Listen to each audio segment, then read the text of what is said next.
Bonjour, pour le cours du 26 janvier 2021 du cours pratique de communication publique, on va regarder le journalisme. Donc, nous allons regarder le journalisme en général.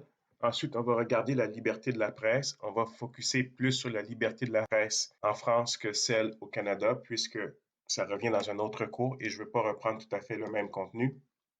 Ensuite, on va regarder l'écriture et finalement, on va travailler un peu plus sur le journalisme sportif, qui est votre premier travail que vous devez remettre dans le cours.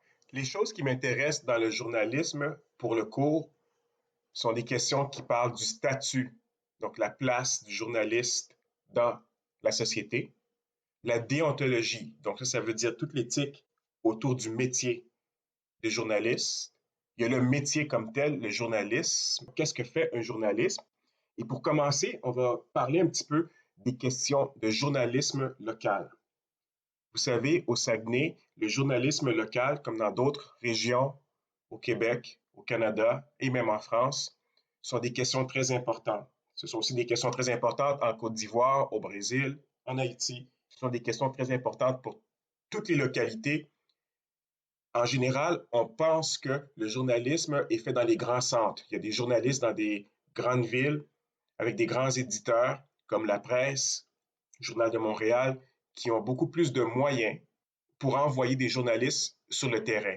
Ils peuvent avoir des journalistes qui parlent de plusieurs métiers, de plusieurs questions plus spécifiques, les faits divers, la politique, les sports, ainsi de suite. Et au niveau local, c'est plus difficile de reproduire un système comme ça où il y a des spécialités. Donc souvent, le journaliste local, la journaliste locale va faire plus qu'une fonction, va couvrir autant les faits divers que couvrir les événements, que couvrir le sport, tout dépendamment de la grosseur de la communauté. Des fois, l'équipe éditoriale est très, très, très petite et les journalistes locaux doivent utiliser des contenus qui viennent d'autres publications, comme la presse canadienne, pour compléter les contenus qu'ils vont présenter à la population locale. Mais c'est quoi l'importance d'avoir un journalisme local? C'est que les gens, où ils sont, peuvent savoir qu'est-ce qui se passe dans leur communauté par des intervenants qui viennent de leur communauté et qui connaissent la région très bien. Et c'est un très gros enjeu, spécifiquement ces temps-ci, avec le changement dans les médias, dans la presse. Donc, il y a une consolidation qui s'est faite dans les années 90 et ça continue un peu. Et en même temps, il y a tout l'apport des médias émergents qui prennent un peu plus de place dans qu'est-ce que la presse traditionnelle. Donc, est-ce qu'une radio locale, est-ce qu'un poste de télévision local, est-ce qu'un journal local peut survivre? Autrefois, il y avait beaucoup plus de radios, il y avait beaucoup plus de postes de télévision au Saguenay, et ainsi de suite. Dans plusieurs régions au Canada, Radio-Canada, qui est l'organe médiatique à travers le pays, a coupé certaines stations.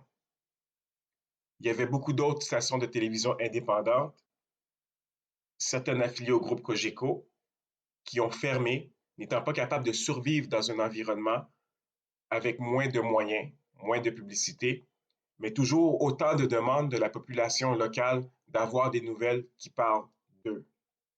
Donc, c'est toujours un enjeu, le journalisme local, et spécifiquement nous, où on se trouve présentement, ce sont des questions très importantes que j'aimerais que vous puissiez réfléchir par vous autres-mêmes et toujours être conscient de ça que le journaliste prend une place très importante dans sa société et c'est pour ça que le journalisme local peut être très important. Ici, on a l'image de Tintin, qui est une des images qu'on connaît le plus de ce qu'on représente, de quoi on parle, de c'est quoi un journaliste.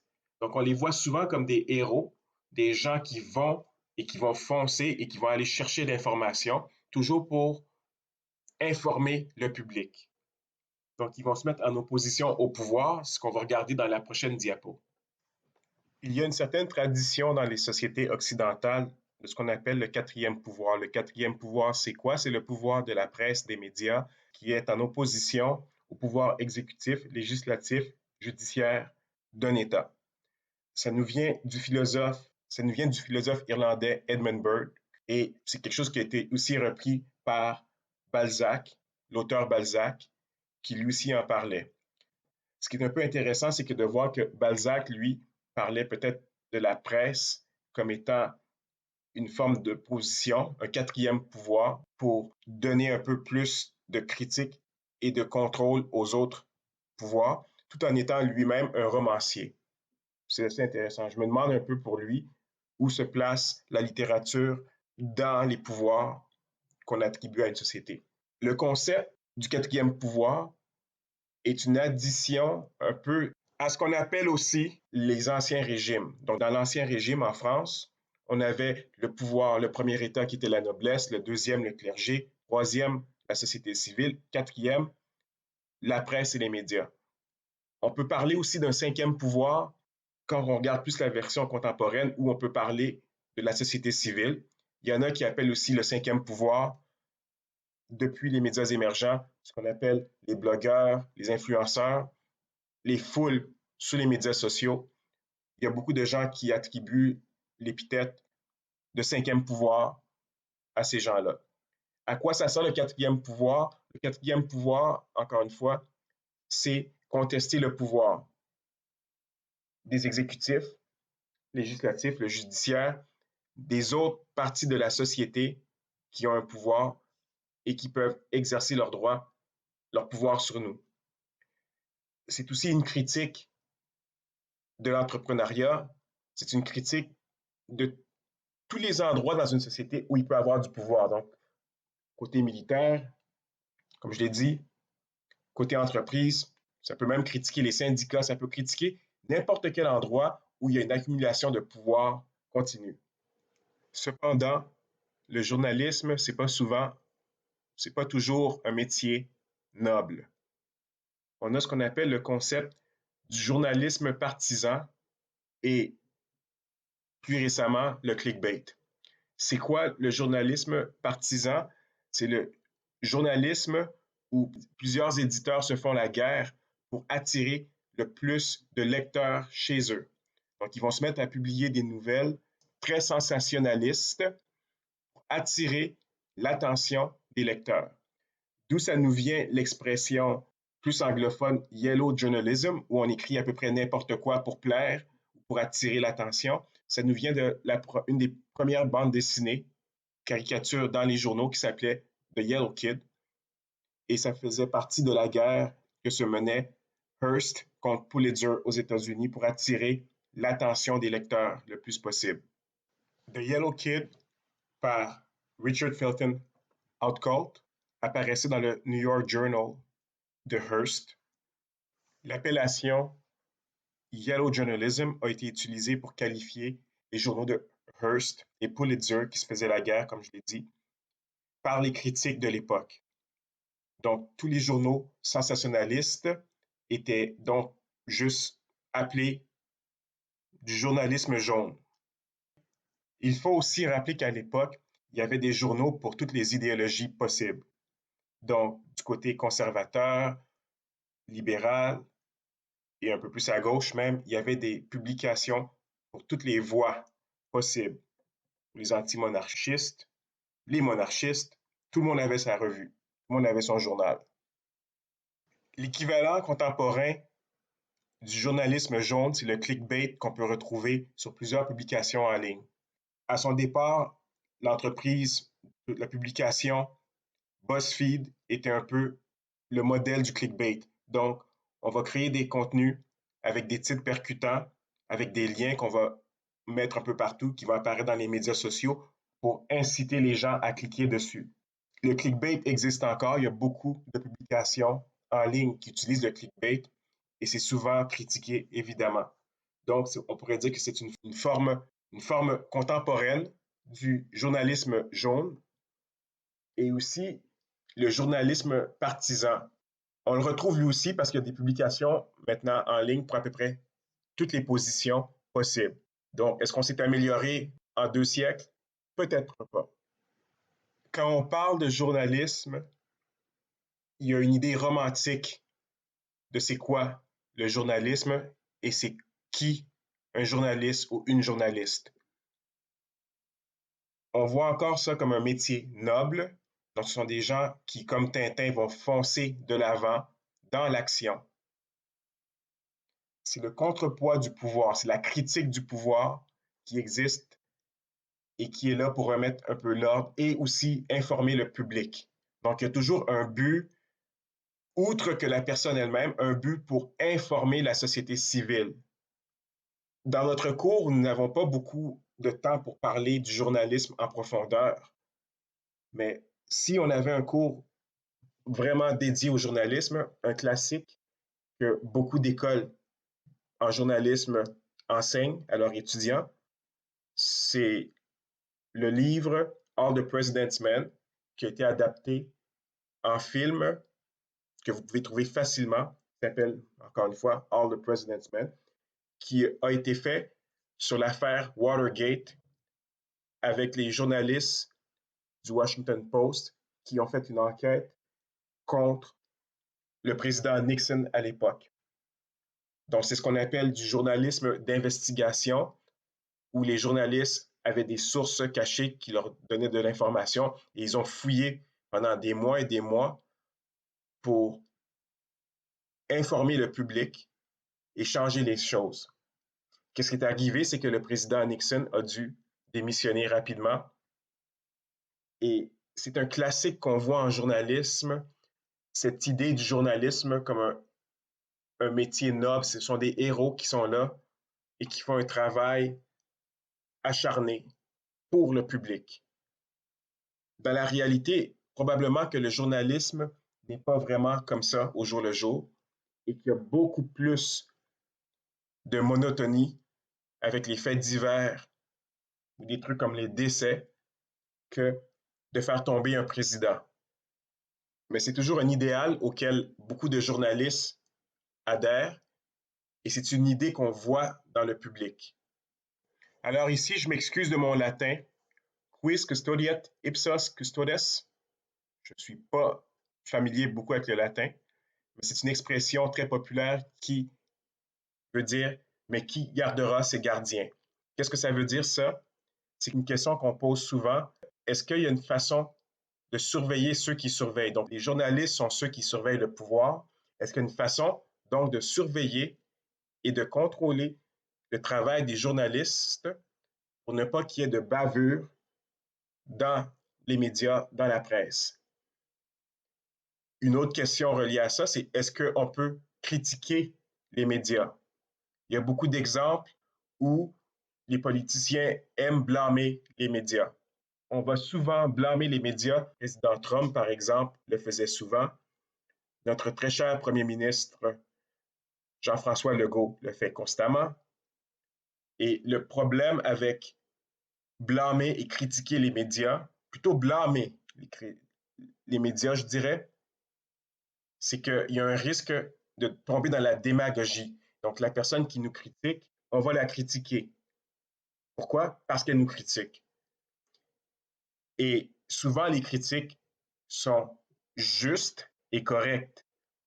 Donc, est-ce que ça vaut la peine de critiquer la personne qui s'oppose à notre pouvoir?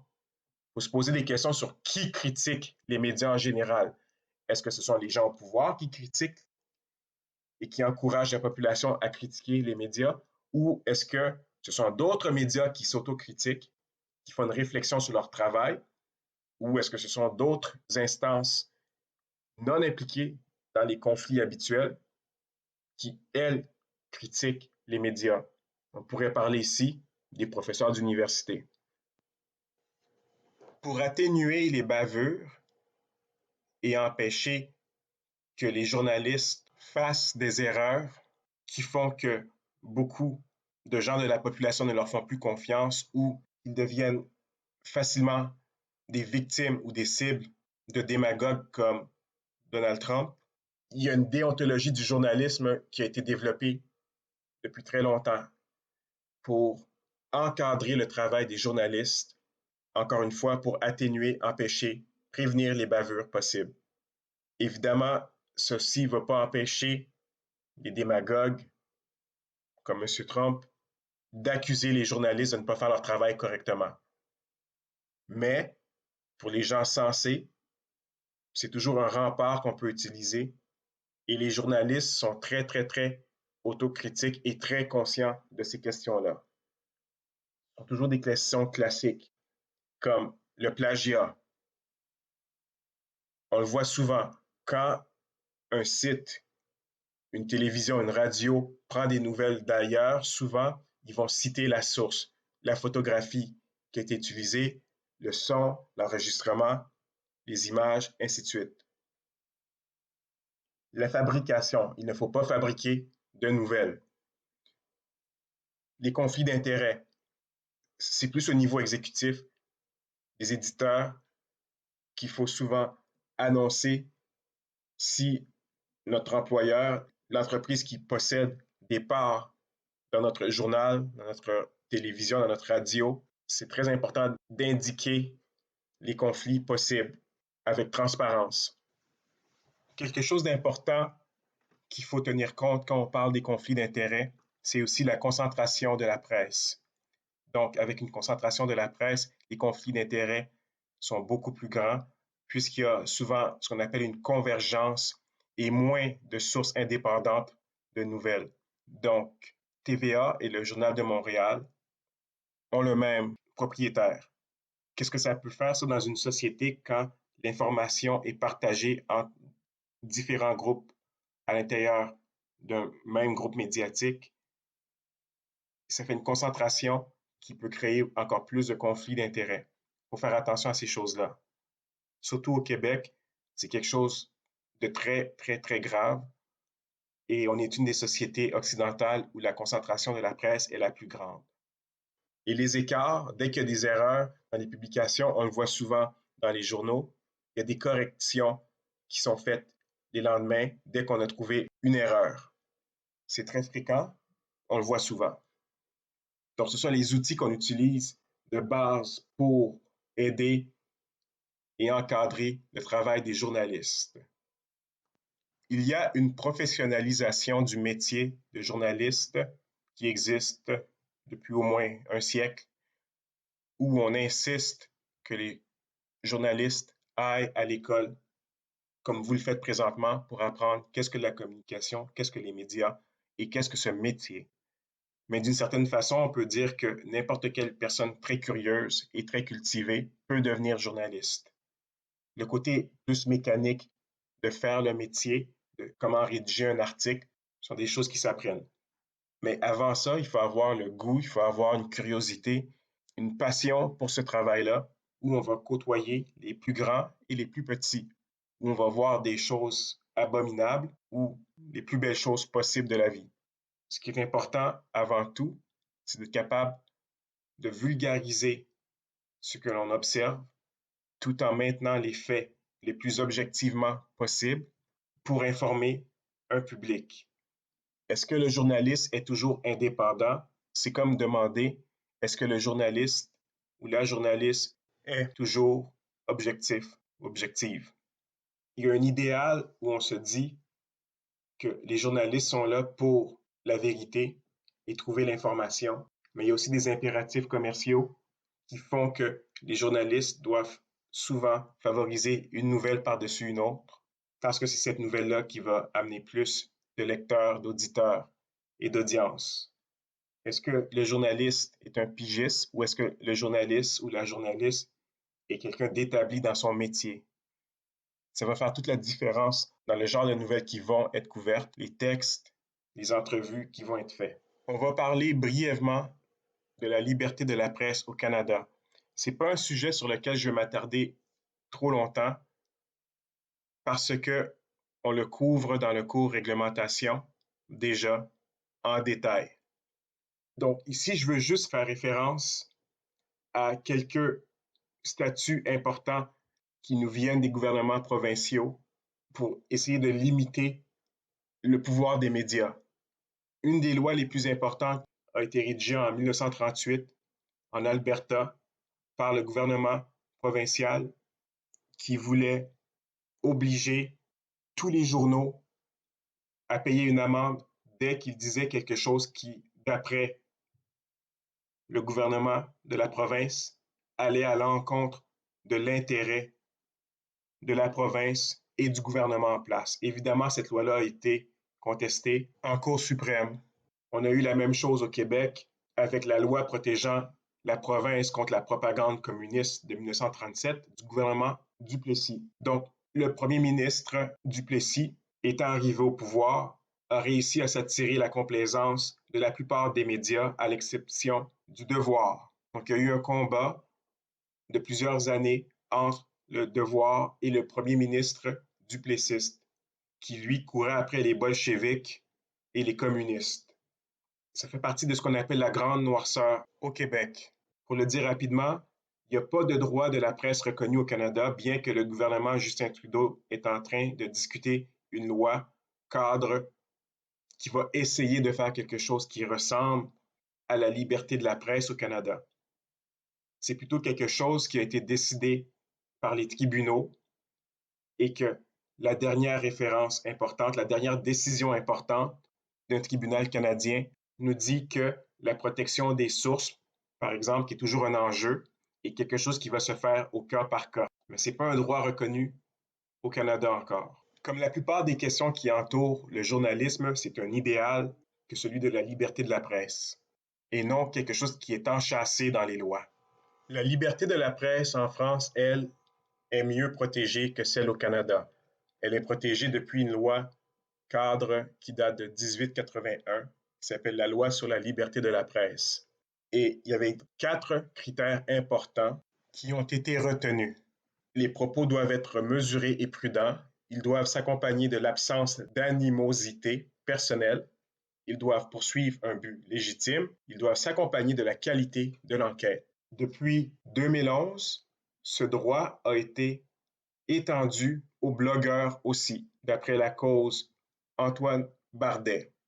Les journalistes français se sont encadrés encore plus de leur propre charte déontologique qu'on appelle la charte de Munich, qui a aussi été adoptée par beaucoup d'autres journalistes européens, en d'autres mots la Fédération européenne des journalistes, pour encadrer leur métier. Donc, dans cette charte, on parle des 5 droits et des 10 devoirs des journalistes. Je vais vous laisser le soin de regarder cette charte-là pour vous et pour les étudiants canadiens et les autres étudiants qui ne sont pas issus de la France. Je vais vous demander de réfléchir là-dessus et est-ce que c'est le genre de charte que vous voudriez voir appliquée dans vos propres pays. Donc, c'est pas parce qu'il y a un cadre de loi sur la liberté de la presse en France et des mesures très fortes par la communauté de pratique des journalistes français qu'il n'y a pas d'inquiétude sur la liberté de la presse en France.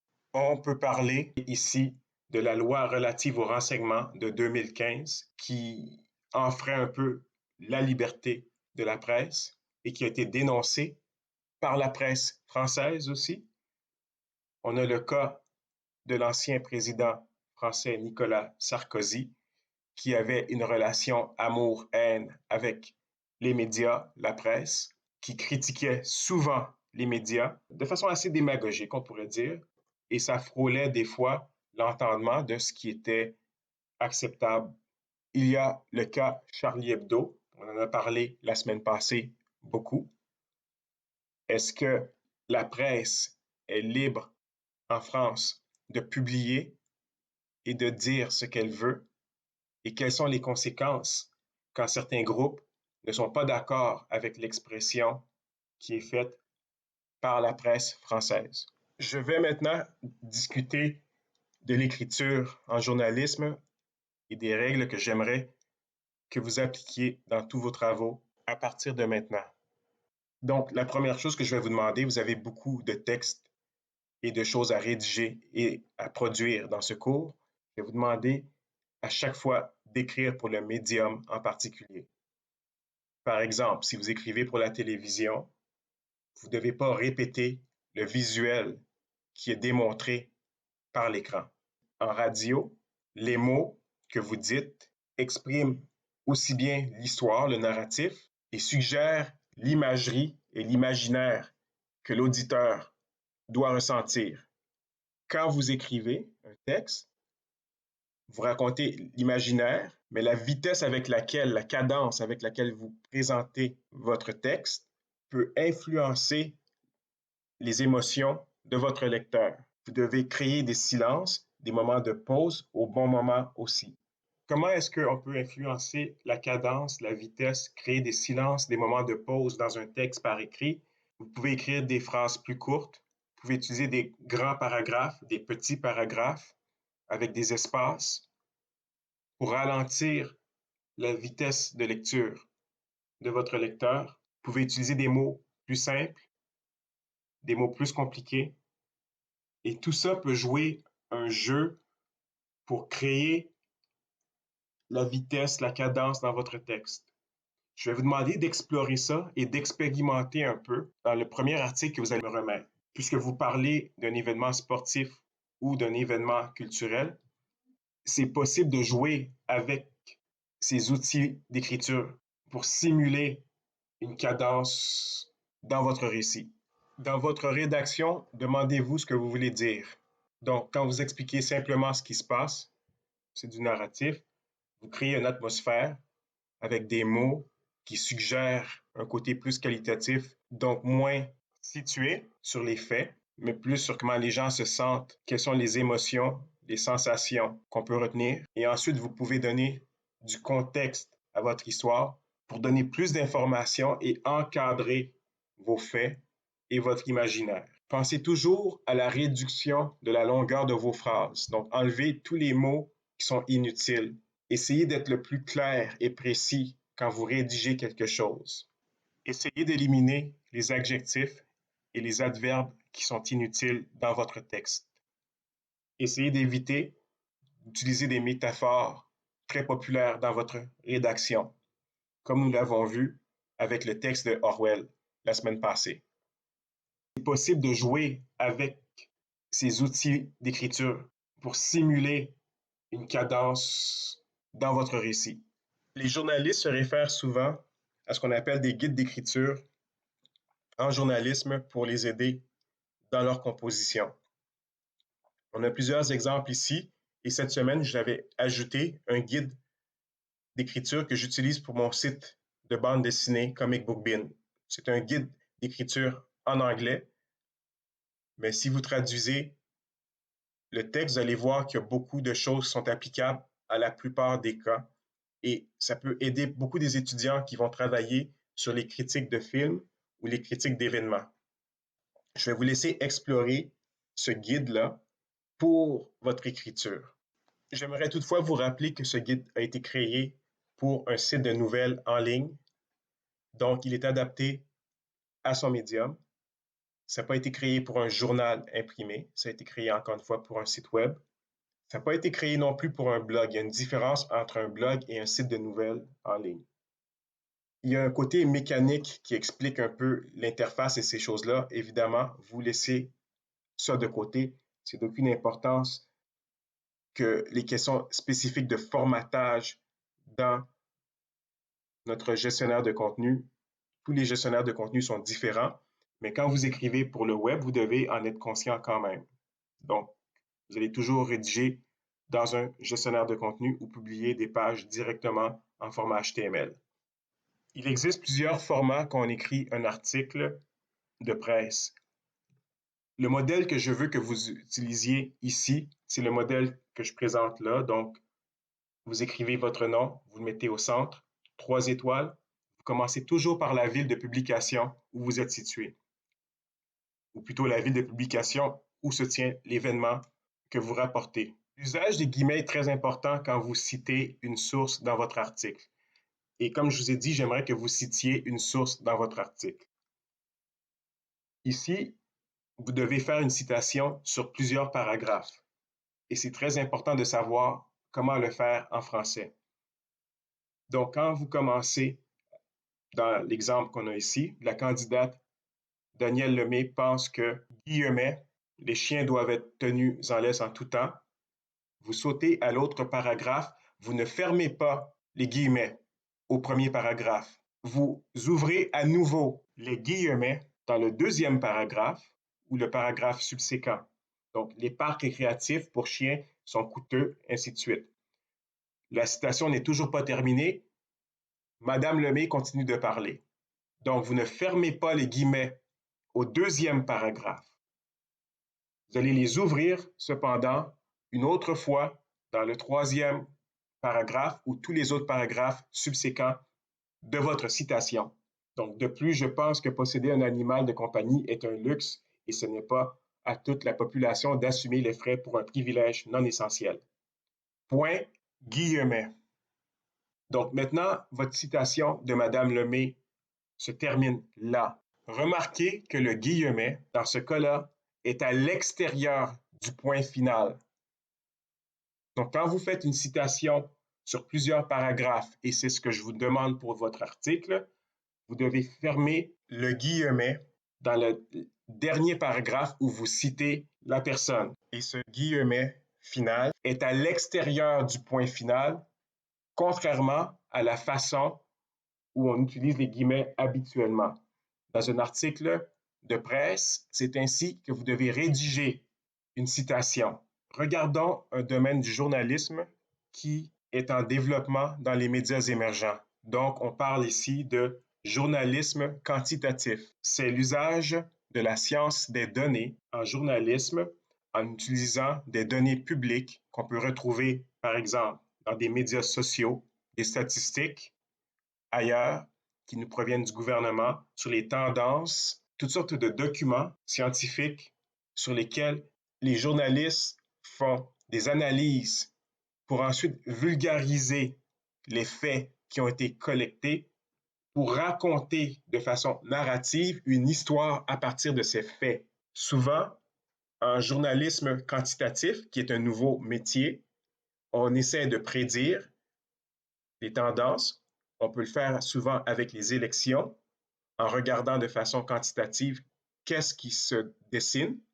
C'est quelque chose qu'on retrouve souvent dans les sports, ou plutôt les gens qui font des prédictions sportives, où on prend toutes les statistiques de joueurs pour déterminer qui va peut-être gagner telle compétition à la fin de l'année.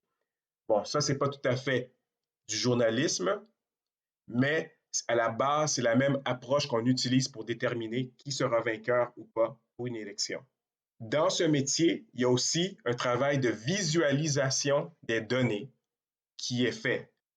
Donc, on demande aux journalistes qui veulent se lancer en journalisme quantitatif d'être aussi bons en écriture, en enquête, en vulgarisation qu'en programmation, puisqu'on travaille avec des outils comme Python, et souvent en design, parce qu'on doit représenter ces faits visuellement pour le public ou travailler avec un infographiste qui est capable de transformer ça pour nous. Le travail de journalisme quantitatif utilise toutes sortes d'outils qu'on utilise souvent en recherche en sciences de données pour collecter ces données et les transformer pour être capable de raconter une histoire à partir de ces données. Et maintenant, l'écriture sportive. Pour certains d'entre vous, vous allez rédiger votre premier article sur une joute qui s'est passée à quelque part et vous allez rapporter ceci dans un article journalistique. Une des raisons pourquoi j'adore l'écriture sportive, c'est parce qu'elle vous force à rédiger les faits en rapportant ce que vous voyez directement. Donc, il n'y a pas de moment de réflexion trop long. Vous devez être capable de prendre les notes sur qu'est-ce qui est important maintenant et ensuite vous rédigez votre texte que vous devez remettre le plus rapidement possible. Ce qui est important avec l'écriture sportive, c'est de penser que vous devez faire vivre l'expérience à votre lecteur sans que le lecteur ne soit là. Et si le lecteur a assisté à la même joute que vous, votre réflexion devrait être capable de faire rappeler à votre lecteur qu'est-ce qu'il ou elle a vu précédemment. Donc, que ce soit dans le stade, dans le vestiaire, quand vous allez parler avec les joueurs ou les gérants, vous devez essayer de donner le plus de faits possibles et de partager qu'est-ce que l'ambiance, qu'est-ce qui s'est dit, quelle était l'humeur des joueurs, des gérants, des entraîneurs à ce moment. Il faut éviter d'être un fan et d'être trop ami avec les gens que nous interviewons ou que nous observons.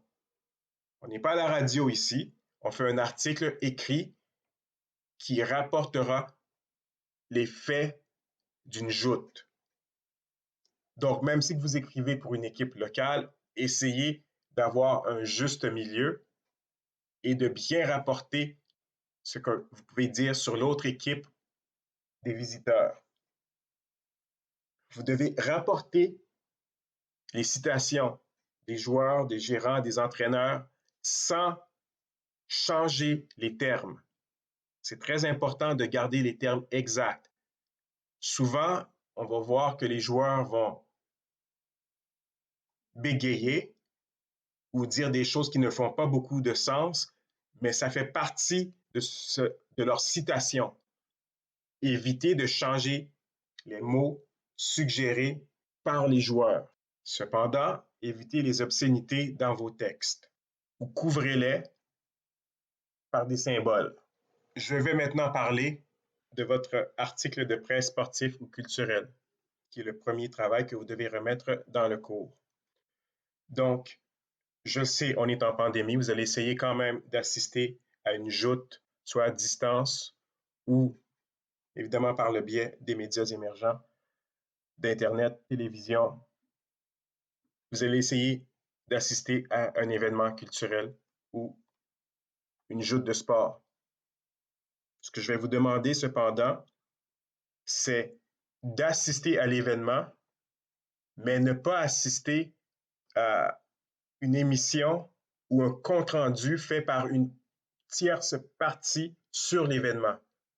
Donc, essayez d'assister directement à l'événement lui-même et non pas prendre le compte-rendu ou la façon dont quelqu'un en parle. Donc, par exemple, n'écoutez pas une émission de radio sur une joute de hockey qui commente la joute de hockey. Non, écoutez la joute de hockey directement à la télévision ou écoutez le Super Bowl directement, sans les commentaires à côté. C'est très difficile parce qu'on est en pandémie, j'en conviens, d'assister à une joute ou un événement culturel en personne. Mais essayez d'éviter d'avoir des intermédiaires entre l'événement que vous couvrez parce qu'il y a déjà un travail qui est fait par quelqu'un d'autre et ce n'est pas le travail des autres que je veux que vous couvriez. Je veux que vous fassiez le travail directement à la source primaire, donc la source même de l'événement. Au minimum, votre article doit être 250 mots. Je veux que ce soit quelque chose qui se passe du 26 janvier et après. OK? Donc, je ne veux pas des événements ou des films qui sont sortis il y a 3 semaines déjà. Je veux des nouveaux événements, puisque vous faites un travail de journalisme et non pas un travail historique. Il vous faut au moins une citation sur plusieurs paragraphes d'un joueur, d'un entraîneur, d'un acteur, d'un réalisateur, et ainsi de suite. C'est une vraie personne. On parle d'une vraie personne et non pas d'une personne fictive. Donc, vous faites un vrai travail. Donc, pas de fabrication dans ce travail. Toute fabrication, ainsi qu'un plagiat, c'est un zéro. Donc, je vous encourage à assister à des joutes sportives ou des événements culturels, que ce soit en ligne ou directement en personne, si vous pouvez. Je sais que c'est très difficile, mais trouvez les événements. Il y a beaucoup de choses qui se passent, donc c'est pas comme si il n'y a plus d'événements qui existent présentement. C'est possible. C'est un peu plus difficile que normalement où on irait aller voir les Saguenayens. Dans la grille d'évaluation que j'ai mise à jour aujourd'hui, on regarde la qualité de l'article, de l'expression et de l'écriture journalistique. Vous devez aussi couvrir les moments forts de l'événement ou du film de la joute, ainsi de suite. Les faits marquants, c'est pas la même chose. Les moments forts, pensez plus les moments émotionnels. Est-ce qu'il y a eu deux joueurs qui se sont chicanés, tandis que les faits marquants, combien de points est-ce que telle équipe a marqué contre l'autre? Vous voyez la différence? L'importance de la joute et de la représentation dans le calendrier et de la compétition. Donc, si on regarde ici un film, je ne sais pas, on regarde une série télévisée, quel épisode est-ce que vous regardez? Si vous écoutez WandaVision, c'était quel épisode de la série WandaVision que vous écoutez? Est-ce un chapitre important de la série télévisée? Vous répondez toujours aux questions de base, qui, quoi, comment, quand, où, pourquoi, en utilisant la pyramide inversée qu'on a déjà vue. Il vous faut une citation d'un joueur, un acteur, un entraîneur, un réalisateur, producteur sur plusieurs paragraphes, parce que je veux que vous le pratiquiez. Vous devez documenter l'événement pour que n'importe qui puisse vérifier facilement pour voir si l'événement a bel et bien eu lieu. Donc, si c'est un événement auquel on ne peut pas aller chercher le stream, ben, on ne pourra pas vérifier, nous, les correcteurs. Votre orthographe, faites attention, s'il vous plaît, à l'orthographe. C'est toujours là que les étudiants perdent des points. Et assurez-vous de bien nommer votre fichier avec votre nom complet en format Acrobat aussi.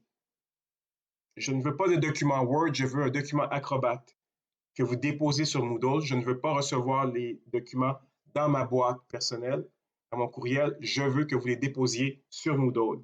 N'oubliez pas dans Moodle de cliquer Soumettre, parce que oui, Moodle peut le garder en mémoire, mais ne va pas avertir les correcteurs que le document a été déposé. Rappelez-vous que tous les retards, c'est de 10% par jour de votre note. Donc, faites vos lectures cette semaine et n'oubliez pas d'aller voir la vidéo YouTube que j'ai déposée sur le data journalisme, ce que moi, je préfère appeler le journalisme quantitatif. C'est un bon vidéo qui explique en quelques minutes qu'est-ce que le journalisme quantitatif et un peu son histoire. Je serai présent mardi vers 16 heures, heure du Canada, pour ceux qui ont des questions en plus sur le contenu du cours et sur le travail à remettre. Je vous encourage à regarder la vidéo évidemment avant la tenue du cours. Ça peut vous aider beaucoup. Bonne semaine.